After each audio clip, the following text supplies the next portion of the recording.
Part 1. The Man Who Disappeared. The telephone rang late in the evening, when Barnaby Jones had already begun to believe that the night might pass without another problem demanding his attention. He looked at the instrument for a moment before reaching for it.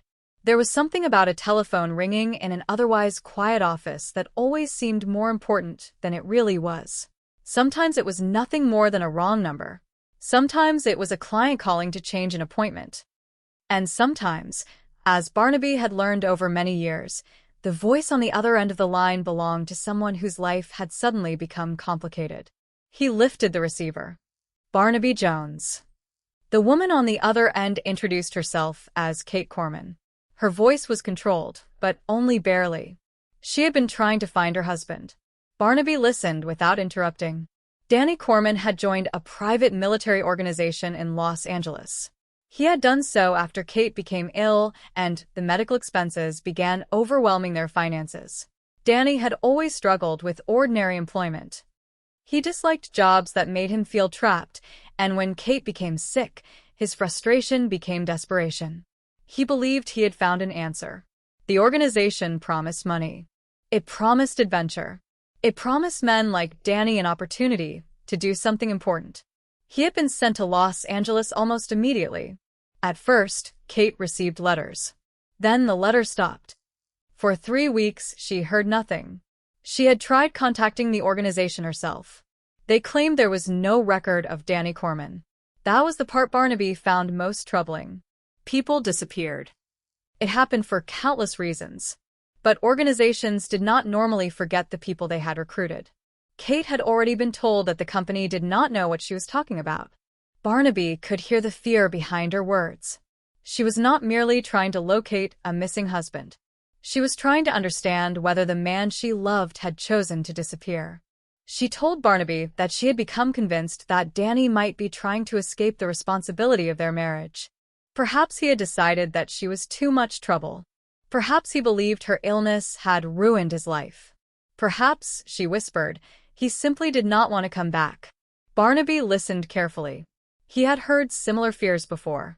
When people disappeared, the imagination often created explanations far worse than reality. Fear filled the empty spaces where facts should have been. He promised to help. After the call ended, Betty looked toward him. She knew that expression. Barnaby had already begun thinking about the case. "What do you know?" she asked. "Not enough." "That usually means you are going to find out more." Barnaby smiled. "I hope so." Kate arrived the following day. She looked tired. She had traveled because waiting had become unbearable. Barnaby welcomed her into the office and asked her to explain everything from the beginning. She did. Danny had never been a particularly stable man in his professional life. He had moved from one job to another. He disliked routine. He wanted to feel that his life meant something. Then Kate became ill. The hospital bills accumulated. Danny watched the financial situation deteriorate. He could not see a solution. When the opportunity to join the private military organization appeared, he accepted before Kate could stop him.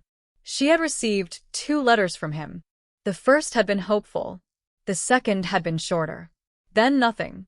Kate looked at Barnaby. "I have to find him." Barnaby nodded. "You will." She looked down. "I do not know whether he wants me to find him." Barnaby remained silent. It was a painful thing to admit. She had spent weeks imagining the worst. Perhaps Danny had changed. Perhaps the organization had changed him.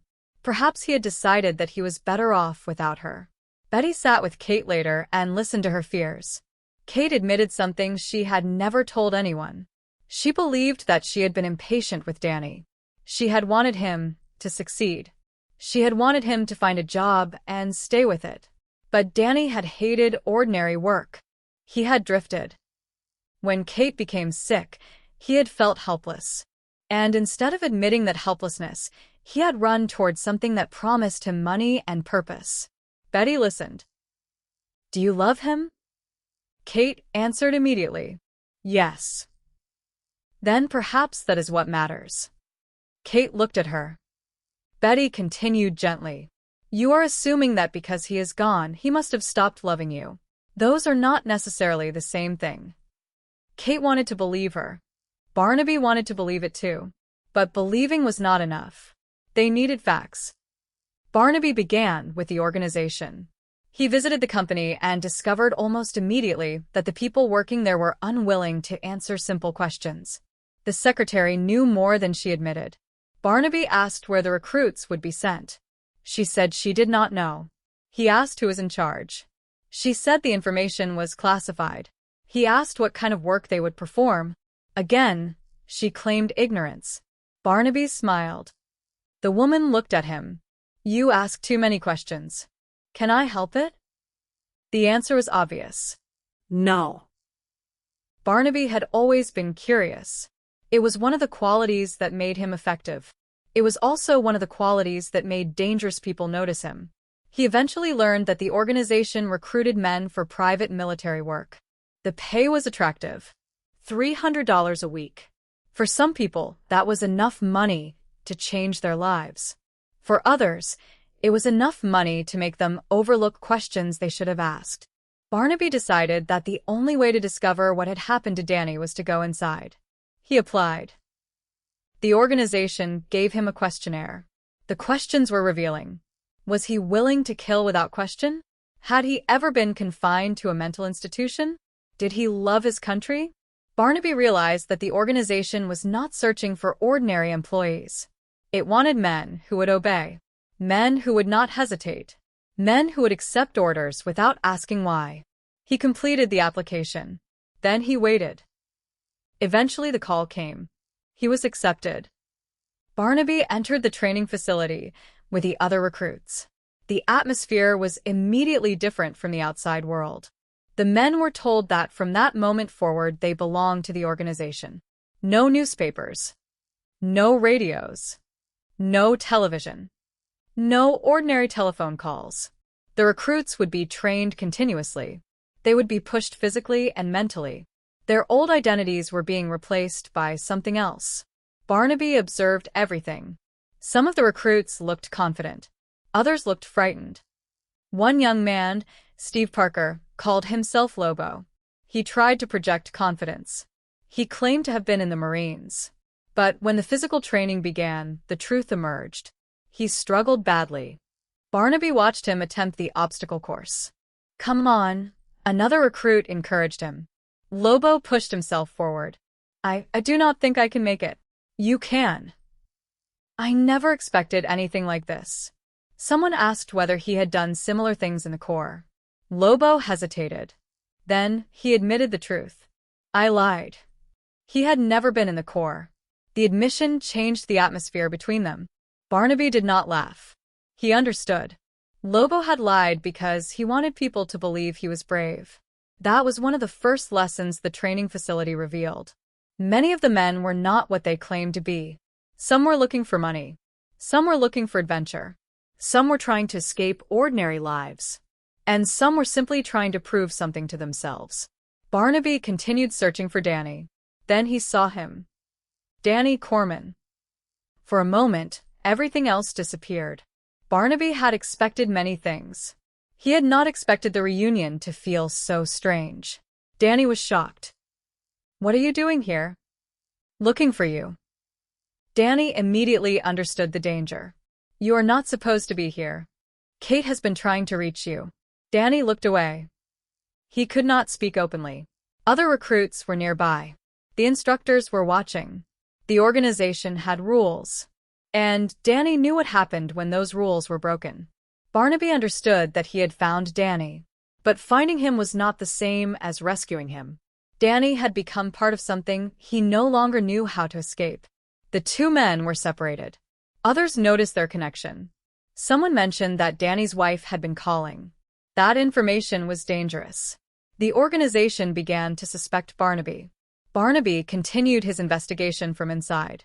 He learned about the training. He observed the instructors. He noticed that the organization valued obedience more than experience.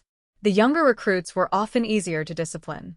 The organization could send them wherever it wanted. Barnaby began to understand that the recruits were not necessarily being prepared for ordinary military work. Something else was happening. Something larger. Something secret. Meanwhile, Betty continued working outside. She contacted telephone companies. She followed numbers. She searched for connections. The organization had moved from its original location and left almost nothing behind. No forwarding address. No obvious records. No simple way to identify the people responsible. But Barnaby knew that organizations were made of people. And people made mistakes. A telephone number was eventually discovered. Betty began tracing it. That number led to another. The next number led to another person. The chain slowly began to reveal itself. Then the name Richard Longwood appeared. Longwood was a wealthy oil speculator with interests in the Middle East. Barnaby had heard of him. He had money. He had influence. And, apparently, he had connections to the mercenary organization. The missing husband case was becoming something much larger. Barnaby did not yet know the full plan. But he knew Danny was in danger. More importantly, he knew that Danny was not the only person in danger. The organization was preparing for an operation. The recruits were told that they would help create a revolution. They were told that their mission would bring freedom. The language was inspiring. The reality was hidden. Danny was among the men being prepared for a special assignment.